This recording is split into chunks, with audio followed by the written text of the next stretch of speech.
Europe 1, 8h13. Europe 1 matin, Bruce Toussaint. Il fait trembler tout le PPF, le paysage politique français. Voici Laurent Guimier pour le vrai faux de l'info sur Europe 1. Bonjour Laurent. Bonjour Bruce. Je vous félicite, vous n'avez qu'un seul pull. Et vous enquêtez ce matin sur Areva, le géant de l'industrie nucléaire. Avec les déboires de son nouveau réacteur ultramoderne en construction à Flamanville dans la Manche, le PR, vous savez c'est son nom, devrait coûter 3,3 milliards d'euros. Ça c'était au début, puis à la fin ce sera tout près de 9 milliards d'euros. Mauvaise, très mauvaise pub pour le géant français du nucléaire. Les écologistes se déchaînent. Le député François de Rugy a d'ailleurs une preuve. Areva, à cause notamment de l'EPR, est en train de perdre des marchés. Aucune industrie sérieuse, exportatrice, voulant conquérir des marchés ne peut fonctionner comme ça. Au contraire, vous savez qu'aujourd'hui Areva gagne des marchés à l'export. Sur quoi ? Sur les éoliennes. Voilà l'avenir, ce sont les énergies renouvelables.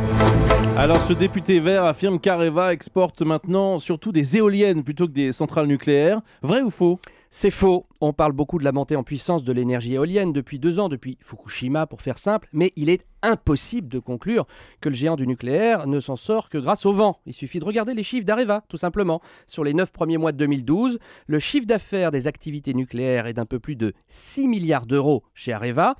Et en face, le chiffre d'affaires des activités renouvelables, comme on dit, en priorité les éoliennes, est de 398 millions d'euros. 15 fois moins que le nucléaire. Oui, mais ce que veut dire ce député écologiste, c'est que l'éolien, c'est l'avenir d'Areva, s'il veut continuer notamment à grandir à l'étranger. Mais là aussi, les chiffres disent le contraire. Ah oui. Si ce député écolo parle d'éolien, c'est parce qu'Areva a fait un joli coup le mois dernier en Écosse. Gros contrat pour fabriquer les éoliennes offshore qui vont fleurir au large des côtes britanniques. C'est bien, mais c'est encore, si je puis dire, une goutte d'eau dans le carnet de commandes d'Areva. Parce que le carnet de commandes dans la filière nucléaire, c'est ce qui permet de voir de quoi va vivre l'entreprise dans les 10 ou 15 prochaines années. Et j'ai vu 3 choses dans ce carnet de commandes. Au 30 septembre 2012, il y avait pour 47 milliards d'euros de contrats dans ce carnet de commandes, contrats nucléaires à une grosse majorité. 2, le carnet de commandes a augmenté de 10% sur un an grâce aux commandes de l'étranger. Et puis 3, si on ne regarde que ces contrats récents, ceux qui ont été signés depuis plus d'1 an, il reste très majoritairement des contrats nucléaires.